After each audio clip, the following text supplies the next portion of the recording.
ತೆಲಂಗಾಣ ಆಂಧ್ರ ಮಹಿಳೆಯರ favourite KG sale ಈಗ ನಮ್ಮ ರಾಯಚೂರದಲ್ಲಿ. ಕೆಜಿ ಸೀರೆಗಳ ಆರಂಭಿಕ ಬೆಲೆ ಕೇವಲ 150 ರೂಪಾಯಿಗಳು ಮಾತ್ರವೇ. ಚೆನ್ನೈ ಶಾಪಿಂಗ್ ಮಾಲ್ ನಲ್ಲಿ ಕೆಜಿ ಶಾಪಿಂಗ್ ಅಂದ್ರೆ shopping ಕೆಜಿಗಳಲ್ಲಿ, Santhosh ಟನ್ನುಗಳಲ್ಲಿ. The Chennai shopping mall, station road, opposite public garden, Raichur.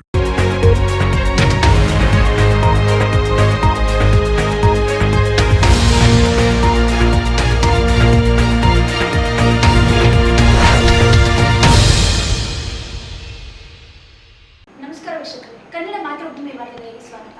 ನಾನು ಸಂತೋಷಿ ಸರ್ದೋಳ್ಕರ್. ಮೊದಲಿಗೆ ಹೆಡ್ಲೈನ್ಸ್.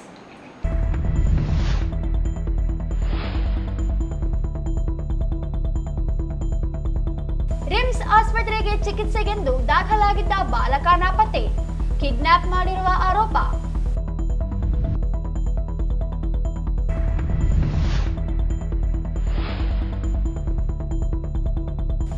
ಮರ್ಚಡ್ನಲ್ಲಿ ಮೊಸಳೆ ಪತ್ತೆ, ಅರಣ್ಯ ಇಲಾಖೆ ಅಧಿಕಾರಿಗಳಿಂದ ಸಹಾಯದಿಂದ ಮರಳಿ ನದಿಗೆ ಸೇರ್ಪಡೆ.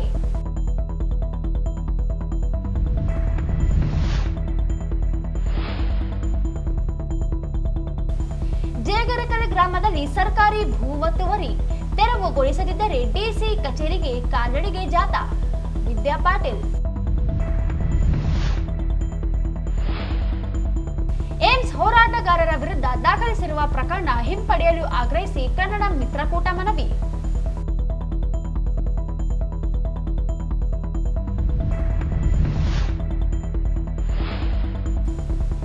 ಮನದಕಲ್ ಗ್ರಾಮ ಪಂಚಾಯಿತಿಯಲ್ಲಿ 15ನೇ ಹಣಕಾಸು ಯೋಜನೆ ಅನುದಾನ ದುರ್ಬಳಕೆ, ಕ್ರಮ ಕೈಗೊಳ್ಳದಿದ್ದರೆ ಹೋರಾಟ. ಭೀಮರಾಯ ಹೊಸಮನಿ. ವಾರ್ತೆಗಳ ವಿವರ.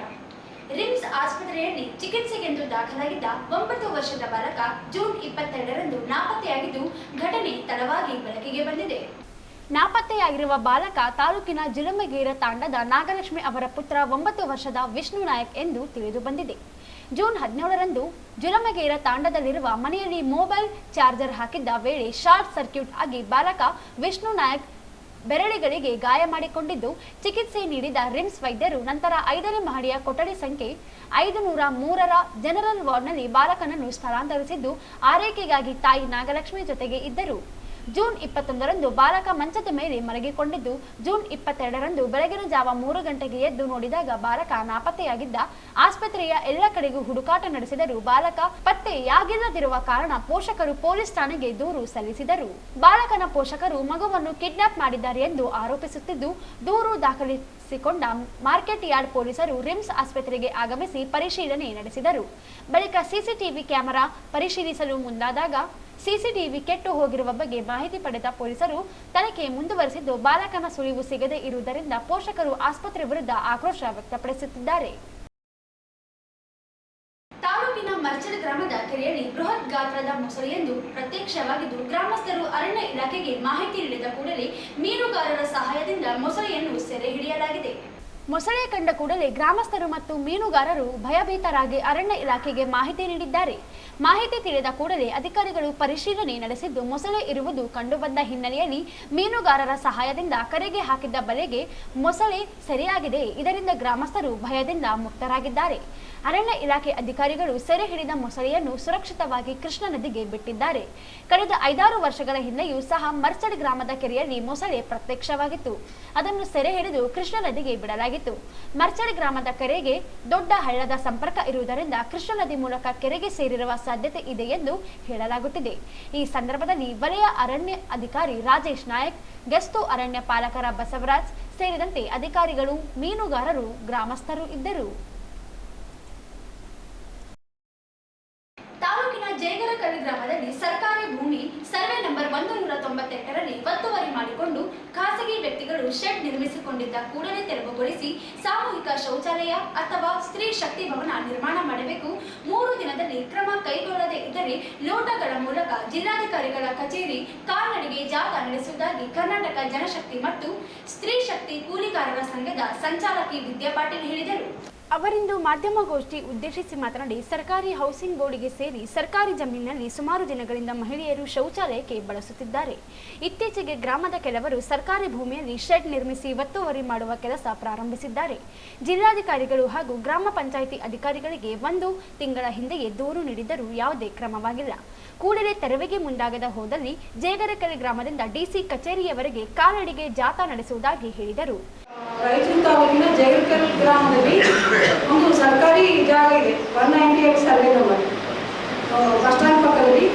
ಅದು ಸರ್ಕಾರಕ್ಕೆ ಸಂಬಂಧಪಟ್ಟ ಜಾಗ ಕೂಡ ಕಳೆದ 3-4 ತಿಂಗಳಿಂದ ಆ ಗ್ರಾಮದಲ್ಲಿ ಬೇರೆ ಬೇರೆಯವರು ಬಂದು ಆ ಸರ್ಕಾರಿ ಜಾಗವನ್ನು ಒತ್ತುವರಿ ಮಾಡ್ತಕ್ಕಂಥ ಕೆಲಸ ನಡೀತಾ ಇದೆ.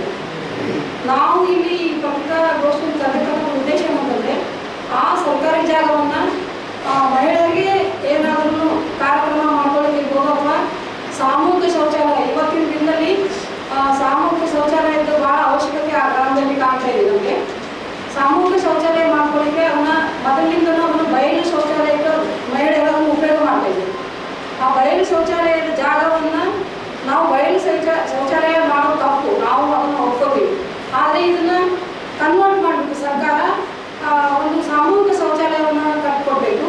ಇಲ್ಲಾಂದ್ರೆ ಮಹಿಳೆಯರಿಗೆ ಸಂಬಂಧಪಟ್ಟಂತೆ ಏನಾದರೂ ಅವರಿಗೆ ಸಭೆ ಏನಾದರೂ ಕಾರ್ಯಕ್ರಮವನ್ನು ಮಾಡ್ಕೊಳ್ಳೋಕ್ಕೆ ಒಂದು ಭವನವನ್ನು ಕಟ್ಟಿಕೊಡ್ಬೇಕಂತಕ್ಕಂಥ ಉದ್ದೇಶ ಇಟ್ಕೊಂಡು ಇವತ್ತು ಮಹಿಳೆಯರು ಡಿಮ್ಯಾಂಡ್ ಮಾಡ್ತಾ ಇದ್ದಾರೆ.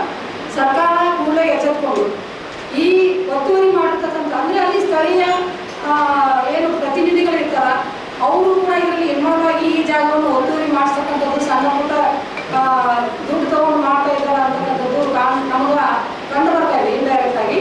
ಅದಕ್ಕೋಸ್ಕರ ತಕ್ಷಣ ಸರ್ಕಾರ ಇದನ್ನ ಕೈಗೆತ್ತಿಕೊಂಡು ಈ ಜಾಗವನ್ನು ತೆರವುಗೊಳಿಸ್ಬೇಕು. ಏನು ಒತ್ತುವರಿ ಮಾಡಿದ್ರೆ ಈ ಜಾಗವನ್ನು ತೆರವುಗೊಳಿಸಿ ಅದನ್ನು ಸಾರ್ವಜನಿಕ ಉಪಯೋಗಕ್ಕೆ ಅನುಕೂಲ ಮಾಡಿಕೊಡ್ಬೇಕಂತೇಳಿ ನಾವು ತಮ್ಮ ಮೂಲಕ ಸರ್ಕಾರಕ್ಕೆ ಒತ್ತಾಯ ಮಾಡ್ತಾ ಇದ್ದೀವಿ. ಈಗ ಏನಿದೆ ಮೇಡಮ್ ಆಪರೇಷನ್? ಈಗ ಅದು ಖಾಲಿ ಯಾರು ಆಕ್ರಮಿಸ್ಕೊಂಡ್ರು? ಯಾರು ಊರಿನವರು? ಯಾರು ಎಲ್ಲರೂ ಆಕ್ರಮಿಸ್ಕೊಂಡಾರ? ಎಲ್ಲರಿಲ್ಲ, ಅಲ್ಲಿನ ಬಲಾಢ್ಯ ಶಕ್ತಿಗಳು, ಕೆಲವರು ಜನ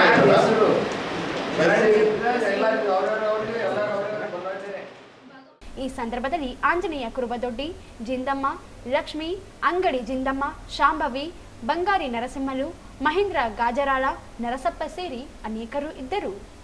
ಈಗ ಜಾಹೀರಾತು.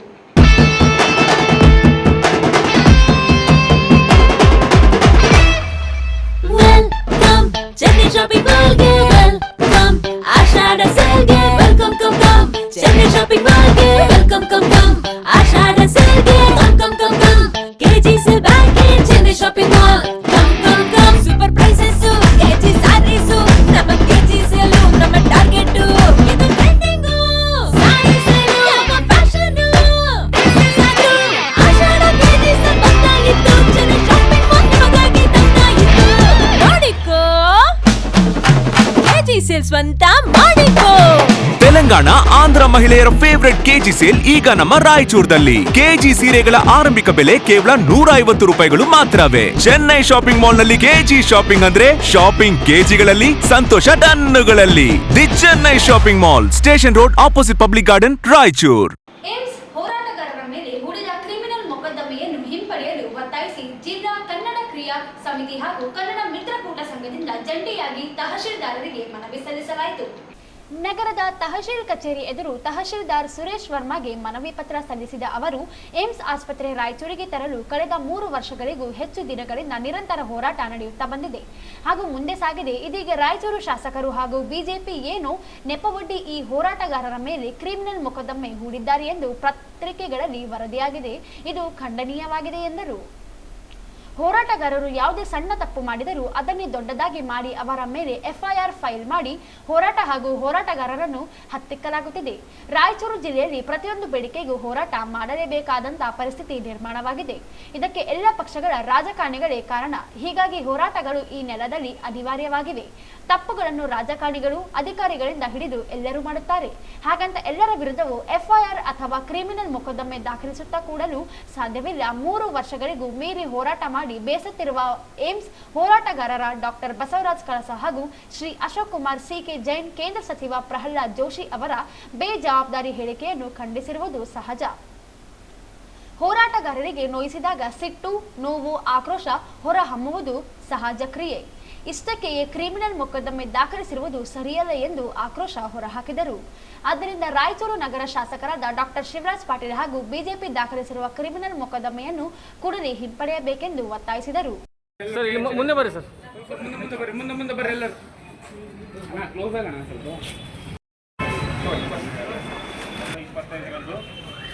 ಮಾನ್ಯ ಜಿಲ್ಲಾಧಿಕಾರಿಗಳು ಇವರಿಗೆ, ಮಾನ್ಯ ತಹಸೀಲ್ದಾರ್ ರಾಯಚೂರು ಇವರ ಕ್ರಿಯಾ ಸಮಿತಿ ಮತ್ತು ಕನ್ನಡ ಮಿತ್ರಕೂಟದ ವತಿಯಿಂದ ಏಮ್ಸ್ ಹೋರಾಟಗಾರರ ಮೇಲೆ ಹೂಡಿದ ಕ್ರಿಮಿನಲ್ ಮೊಕದ್ದಮೆಯನ್ನು ಹಿಂಪಡೆಯಲು ಒತ್ತಾಯಿಸಿ ನಾವು ಈ ಮನವಿಯನ್ನು ಸಲ್ಲಿಸ್ತಾ ಇದ್ದೀವಿ. ರಾಯಚೂರಿನಲ್ಲಿ ಏಮ್ಸ್ ಆಸ್ಪತ್ರೆ ರಾಯಚೂರಿಗೆ ತರಲು ಕಳೆದ 3 ವರ್ಷಗಳಿಗೂ ಹೆಚ್ಚು ದಿನಗಳಿಂದ ನಿರಂತರ ಹೋರಾಟ ನಡೆಯುತ್ತಾ ಬಂದಿದೆ ಹಾಗೂ ಮುಂದೆ ಕೂಡ ಸಾಗಿದೆ. ಈಗ ರಾಯಚೂರು ಶಾಸಕರು ಹಾಗೂ ಬಿಜೆಪಿ ಏನೋ ಒಂದು ನೆಪವೊಡ್ಡಿ ಈ ಹೋರಾಟಗಾರರ ಮೇಲೆ ಕ್ರಿಮಿನಲ್ ಮೊಕದ್ದಮೆ ಹೂಡಿದ್ದಾರೆ ಎಂದು ಪತ್ರಿಕೆಗಳಲ್ಲಿ ವರದಿಯಾಗಿದೆ. ಇದನ್ನು ನಮ್ಮ ಸಂಘಗಳು ತೀವ್ರವಾಗಿ ಖಂಡಿಸುತ್ತವೆ. ಹೋರಾಟಗಾರರು ಯಾವುದೇ ಸಣ್ಣ ತಪ್ಪು ಮಾಡಿದರೂ ಅದನ್ನೇ ದೊಡ್ಡದಾಗಿ ಮಾಡಿ ಅವರ ಮೇಲೆ FIR ಫೈಲ್ ಮಾಡಿ ಹೋರಾಟ ಹಾಗೂ ಹೋರಾಟಗಾರರನ್ನು ಹತ್ತಿಕ್ಕುವುದು ಎಷ್ಟು ಸರಿ ಮತ್ತು ಖಂಡನೀಯ. ರಾಯಚೂರು ಜಿಲ್ಲೆ ಪ್ರತಿಯೊಂದು ವೇದಿಕೆಗೂ ಕೂಡ ಹೋರಾಟ ಮಾಡಲೇಬೇಕಾದಂಥ ಪರಿಸ್ಥಿತಿ ಇಂದು ಇದೆ. ಇದಕ್ಕೆ ಎಲ್ಲ ಪಕ್ಷಗಳ ರಾಜಕಾರಣಿಗಳೇ ಕಾರಣ. ಹೀಗಾಗಿ ಹೋರಾಟಗಳು ಈ ನೆಲದಲ್ಲಿ ಅನಿವಾರ್ಯ. ಈ ಸಂದರ್ಭದಲ್ಲಿ ರುದ್ರಯ್ಯ ಗುಡಾರಿ, ರಾಮಲಿಂಗಪ್ಪ ಕುಡಿಸಿ, ರಾಮಣ್ಣ ಮ್ಯಾದರ್, ಬಶೀರ್ ಅಹಮದ್ ಹೊಸಮನಿ, ಎಂ ವೀರಭದ್ರಪ್ಪ, ತಿಮ್ಮಯ್ಯ, ಸುಲೋಚನಾ ಸೇರಿದಂತೆ ಅನೇಕರು ಉಪಸ್ಥಿತರಿದ್ದರು. ದೇವದುರ್ಗ ತಾಲೂಕಿನ ಮರದಕಲ್ ಗ್ರಾಮ ಪಂಚಾಯಿತಿಯಲ್ಲಿ 2024-25ನೇ ಸಾಲಿನ 15ನೇ ಹಣಕಾಸು ಯೋಜನೆಯಡಿ ಬಿಡುಗಡೆಯಾದ ಅನುದಾನವನ್ನು ಪಂಚಾಯಿತಿ PDO ಮತ್ತು ಅಧ್ಯಕ್ಷರು ಸದಸ್ಯರಿಗೆ ಮಾಹಿತಿ ಇಲ್ಲದೆ ಹಣ ದುರ್ಬಳಕೆ ಮಾಡಿಕೊಂಡಿದ್ದು ಕೂಡಲೇ ಕ್ರಮಕ್ಕೆ ಮುಂದಾಗಬೇಕೆಂದು ಗ್ರಾಮದ ಮುಖಂಡ ಭೀಮರಾಯ ಹೊಸಮನಿ ಆಗ್ರಹಿಸಿದರು. ಅವರಿಂದು ಮಾಧ್ಯಮಗೋಷ್ಠಿ ಉದ್ದೇಶಿಸಿ ಮಾತನಾಡಿ 15ನೇ ಹಣಕಾಸು ಯೋಜನೆಯಡಿ ಬಿಡುಗಡೆಯಾಗಿರುವ ಕೆಲಸಗಳನ್ನು ನಿರ್ವಹಿಸದೆ ದೇವದುರ್ಗದ ಶ್ರೀ ಅಮರೇಶ್ವರ ಏಜೆನ್ಸಿಗೆ 21 ಲಕ್ಷ ರೂಪಾಯಿ ಹಾಗೂ ಓಂಕಾರ್ ಎಂಟರ್ಪ್ರೈಸಸ್ ಸೇರಿದಂತೆ ಇತರೆ ಏಜೆನ್ಸಿಗಳಿಗೆ 3 ದಿನಗಳಲ್ಲಿ 13 ಲಕ್ಷ ರೂಪಾಯಿ ಪಾವತಿಸಲಾಗಿದೆ. ನಕಲಿ ಬಿಲ್ ಸೃಷ್ಟಿಸಿ ಸರಿಸುಮಾರು 34 ಲಕ್ಷ ರೂಪಾಯಿ ಎತ್ತುವಳಿ ಮಾಡಲಾಗಿದೆ. ಈ ಕುರಿತು ಜಿಲ್ಲಾ ಪಂಚಾಯಿತಿ ಮುಖ್ಯ ಕಾರ್ಯನಿರ್ವಾಹಕ ಅಧಿಕಾರಿಗಳಿಗೆ ದೂರು ನೀಡಲಾಗಿತ್ತು. ಜಿಲ್ಲಾ ಪಂಚಾಯಿತಿ ಉಪ ಕಾರ್ಯದರ್ಶಿ ನೇತೃತ್ವದಲ್ಲಿ ತನಿಖೆ ನಡೆಸಿ ವರದಿ ಜಿಲ್ಲಾ ಪಂಚಾಯಿತಿ ಮುಖ್ಯ ಕಾರ್ಯನಿರ್ವಾಹಕ ಅಧಿಕಾರಿಗಳಿಗೆ ಸಲ್ಲಿಸಲಾಗಿದೆ. ಕ್ರಮ ಮಾತ್ರ ಆಗಿಲ್ಲ. ಈ ಮಧ್ಯೆ ದೇವದುರ್ಗ ತಾಲೂಕು ಪಂಚಾಯಿತಿ ಕಾರ್ಯನಿರ್ವಾಹಕ ಅಧಿಕಾರಿ PDF ಸಂಶುದ್ದೀನ್ ಇವರನ್ನು ರಕ್ಷಣೆ ಮಾಡಲು ಬೇರೆ ಪಂಚಾಯಿತಿಗೆ ವರ್ಗಾಯಿಸಿದ್ದಾರೆ. ಗ್ರಾಮ ಪಂಚಾಯಿತಿ ಗ್ರಂಥಾಲಯಕ್ಕೆ ಬಿಡುಗಡೆಯಾದ ಅನುದಾನವನ್ನು ಸಹ ದುರ್ಬಳಕೆ ಮಾಡಿಕೊಳ್ಳಲಾಗಿದೆ. ಗ್ರಂಥಾಲಯವು ಮೇಲ್ವಿಚಾರಕರಿಗೆ 15 ತಿಂಗಳ ವೇತನ 83,000 ರೂಪಾಯಿ ಸಹ PDO ಎತ್ತುವಳಿ ಮಾಡಿರುತ್ತಾರೆ. ಕೂಡಲೇ ಸರ್ಕಾರ ಹಾಗೂ ಸಾರ್ವಜನಿಕ ತೆರಿಗೆ ಹಣ ದುರ್ಬಳಕೆ ಮಾಡಿಕೊಂಡಿರುವ PDO ಶಂಶುದ್ದೀನ್ ಮತ್ತು ಗ್ರಾಮ ಪಂಚಾಯಿತಿ ಅಧ್ಯಕ್ಷರ ವಿರುದ್ಧ ಕಾನೂನು ಕ್ರಮ ಕೈಗೊಳ್ಳಬೇಕೆಂದು ಆಗ್ರಹಿಸಿದರು.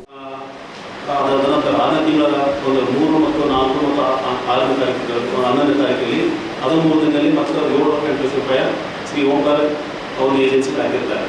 ಹೀಗೆ ಟೋಟಲ್ ಒಟ್ಟಾಗಿ ಬಂದಿರತಕ್ಕಂಥ ಅನುದಾನದಲ್ಲಿ ಒಟ್ಟು 47 ಲಕ್ಷದಲ್ಲಿ ಒಂದು 27-30 ಲಕ್ಷ ರೂಪಾಯಿನ ಈಗ ಒಂದು ನಿರ್ಧಾರದಿಂದ PDO ಅವರು ಶಂಶುದ್ದೀನವರಂಥ ಪಂಚಾಯತ್ ಅಭಿವೃದ್ಧಿ ಅಧ್ಯಕ್ಷ ಶಂಶುದ್ದೀನವರು ಈ ಒಂದು ಅನುದಾನವನ್ನು ನಮ್ಮ ಯಾವುದೇ ಗಮನಕ್ಕೆ ಇದ್ದರೆ ಈ ಮೆಂಬರ್ಸ್ ಇದ್ದಾರಲ್ಲ, ಈ ಸದಸ್ಯ ಪ್ರೆಸೆಂಟಾಗಿ ಎಲ್ಲ ಮೆಂಬರ್ಸ್ ಬಂದಿದ್ದಾರೆ, ಅವರು ಯಾವ ಗಮನಕ್ಕಿದ್ದಾರೆ ಒಂದು ಸಾಮಾನ್ಯ ಸಭೆ ಇದ್ದರೆ ಅವರು PDO ಅವರು ತಮ್ಮ ಅಧ್ಯಕ್ಷರು ಮತ್ತು ಕೆಲವು ತಮ್ಮ ಇರ್ತಕ್ಕಂಥ ಅವರಿಗೆ ಸಂಬಂಧಪಟ್ಟ 4-5 ಜನ ಸೇರಿಬಿಟ್ಟು ಒಂದು ಈ ಹಣ ದೊಡ್ಡ ಮೊತ್ತದ ಹಣವನ್ನು ಎತ್ತುವಳಿ ಮಾಡಿಕೊಂಡು ಭಾರಿ ಭ್ರಷ್ಟಾಚಾರ ಮಾಡಿಬಿಡ್ತಾರೆ.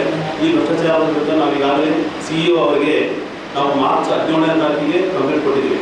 ಕಂಪ್ಲೇಂಟ್ ಕೊಟ್ಟು ಈ 3-4 ತಿಂಗಳು ಆಯ್ತು ಸರ್. ಅದು ಈಗಾಗಲೇ ತನಿಖೆ ಮಾಡಿ ಅದರ ವರದಿ ಬಂದಿದೆ. ಈಗ DS ಆಗಿ ವರದಿಯನ್ನು ಕೊಟ್ಟು ಈಗ CS ಟೇಬಲ್ ಇದೆ. ನಾವೀಗಾಗಲೇ ಸಸ್ಪೆಂಡ್ ಮಾಡ್ತೀವಿ ಅಂತ ಹೇಳ್ತಾ ಇದ್ದಾರೆ. ಬಟ್ ನಾವೀಗಾಗಲೇ ಒಂದು ವಾರ ಆಯ್ತು ಸರ್ ಹೋಗಿ ಭೇಟಿ ಕೊಡ್ತಾ ಇದ್ದೀವಿ. ಅದನ್ನ ಸರಿ ರೆಸ್ಪಾನ್ಸ್ ಮಾಡ್ತಾ ಇಲ್ಲ. ಅವನ್ನ ಈಗ ಏನು ಮಾಡಿದ್ದಾರೆ, ಈ ಶಂಶುದ್ದೀನ್ ಸರ್ ಅವ್ರನ್ನ ಒಂದು ವಾರದಲ್ಲಿ ನಾವು ಮೊದಲು 2-3 ತಿಂಗಳು ಈ ಥರ ಕಂಪ್ಲೀಟ್ ಆಗಿದೆ ಸರ್. ಈಗ 20 ಲಕ್ಷ ಹಾಕಿದ್ದಾರೆ. US ಅವ್ರು ಗಮನ ಕೊಟ್ಟರೆ ಅವ್ರನ್ನ ತೆಗೆದಾಕಿ ಬೇರೆ ನಾವು ಕೊಡಲಿ ಅಂದರೆ ಕೊಡಲಿಲ್ಲ. ಈಗ ಮೊನ್ನೆ ಏನು ಮಾಡಿದ್ರೆ ಈಗ ಕಂಪ್ಲೀಟ್ ಆಗಿದೆ, ಈಗ ಸಸ್ಪೆಂಡ್ ಆಗ್ತಾ ಅಂತ ಗೊತ್ತಾದ ಮೇಲೆ US ಅವ್ರು ಏನು ಮಾಡಿದ್ರೆ ರಾತ್ರಿ ಅವ್ರನ್ನ ಬೇರೆ ಪಂಚಾಯತಿಗೆ ವರ್ಗಾವಣೆ ಮಾಡಿದ್ದಾರೆ ಸರ್. ಮತ್ತು ಏಕಾಏಕಿ ಬೆಳಗಾವಿ ಜಾವಕ್ಕೆ ಮತ್ತು ಬೇರೆ ಪೀಳಿಗೆಯವರು ನಮ್ಮ ಪಂಚಾಯತಿಗೆ ಅಂದರೆ ಹೊಸ ಪೀಳಿಗೆಯವ್ರನ್ನ ಹಾಕಿದ್ದಾರೆ. ಅಂದರೆ ಭ್ರಷ್ಟಾಚಾರ ಮಾಡಿದವ್ರನ್ನ ಈ ಥರ ಹೇಳದೆ ಕೇಳದೇ ಬೇರೆ ಪಂಚಾಯತಿಗೆ ವರ್ಗಾವಣೆ ಮಾಡಿದೆ. ಎಷ್ಟು ಸೂಕ್ತ ಅಂತ ನಾವು ಸಿ ಅವ್ರಿಗೆ ಕೇಳಿದ್ವಿ. ಅವ್ರು ನಾವು ಗಮನಕ್ಕಿಲ್ಲ ಅಂತ ಹೇಳಿದ್ರು ಸಿ ಒ ಸಾಹೇಬರು ಮತ್ತು ಡಿ ಎಸ್ ಅವ್ರಿಗೆ ಕೇಳಿದ್ರು ಡಿ ಎಸ್ ಸಾಹೇಬರು. ಇಷ್ಟೆಲ್ಲ ನಡೆದ್ರು ಕೂಡ ಮತ್ತೆ ಅವ್ರ ರಕ್ಷಣೆ ಮಾಡ್ತಕ್ಕಂಥದ್ದು ನಾವು ಮೇಲ್ನೋಟ ಕಂಡು ಬರ್ತದೆ. ನಾವು ಮೊನ್ನೆ ಹೋದ ಕಂಟಿನ್ಯೂಸ್ 3 ದಿನ 4 ದಿನ ಸಿ ಆಫೀಸ್ಗೆ ಹೋದರೆ ಅವ್ರು ನನ್ನ ಟೇಬಲ್ಗಿದೆ, ನಾನು ನೋಡ್ತಾ ಇದ್ದೀನಿ, ನಾನು ವೆರಿಫಿಕೇಶನ್ ಮಾಡ್ತಾ ಇದ್ದೀನಿ, ಬರೀ ಈ ಥರ ಪ್ರಶ್ನೆ ಮಾಡ್ತಾ ಇದ್ದಾರೆ ಹೊರತು ಅವ್ರ ಮೇಲೆ ಆ್ಯಕ್ಷನ್ ಮಾಡ್ತಾ ಇಲ್ಲ. ಶೀಘ್ರದಲ್ಲಿ ಕ್ರಮವಾಗದೆ ಹೋದರೆ ಜಿಲ್ಲಾ ಪಂಚಾಯಿತಿ ಕಚೇರಿ ಮುಂದೆ ಹೋರಾಟ ನಡೆಸುವುದಾಗಿ ಹೇಳಿದರು. ಈ ಸಂದರ್ಭದಲ್ಲಿ ಪಂಚಾಯಿತಿ ಸದಸ್ಯರುಗಳಾದ ಹನುಮಂತ ಗಿರಿಣಿ, ಸಿದ್ದನಗೌಡ, ಗೀತಮ್ಮ, ನಾಗರತ್ನ, ಮೈಲಾರಿ, ಹಂಪಯ್ಯ ನಾಯಕ್ ಮತ್ತು ಇನ್ನಿತರರು ಇದ್ದರು. ಕೊನೆಯಲ್ಲಿ ಮತ್ತೊಮ್ಮೆ ಹೆಡ್ಲೈನ್ಸ್.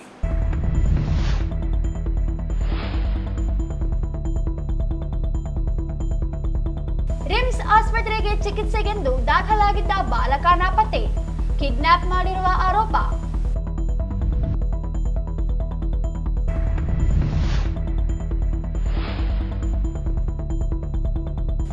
ಮರ್ಚಡ್ನಲ್ಲಿ ಮೊಸಳೆ ಪತ್ತೆ, ಅರಣ್ಯ ಇಲಾಖೆ ಅಧಿಕಾರಿಗಳಿಂದ ಸಹಾಯದಿಂದ ಮರಳಿ ನದಿಗೆ ಸೇರ್ಪಡೆ.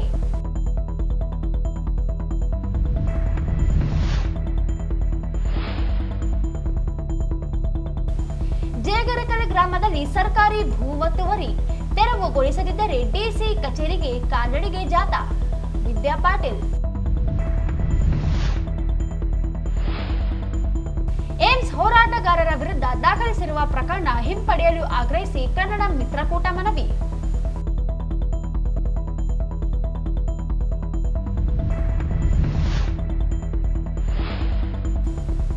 ಮರದಕಲ್ ಗ್ರಾಮ ಪಂಚಾಯಿತಿಯಲ್ಲಿ 15ನೇ ಹಣಕಾಸು ಯೋಜನೆ ಅನುದಾನ ದುರ್ಬಳಕೆ, ಕ್ರಮ ಕೈಗೊಳ್ಳದಿದ್ದರೆ ಹೋರಾಟ, ಭೀಮರಾಯ ಹೊಸಮನಿ. ಇಲ್ಲಿಗೆ ವಾರ್ತೆಗಳ ಪ್ರಸಾರ ಮುಕ್ತಾಯವಾಯಿತು. ಮುಂದಿನ ವಾರ್ತೆಗಳೊಂದಿಗೆ ಮತ್ತೆ ಭೇಟಿಯಾಗೋಣ. ವಂದನೆಗಳು.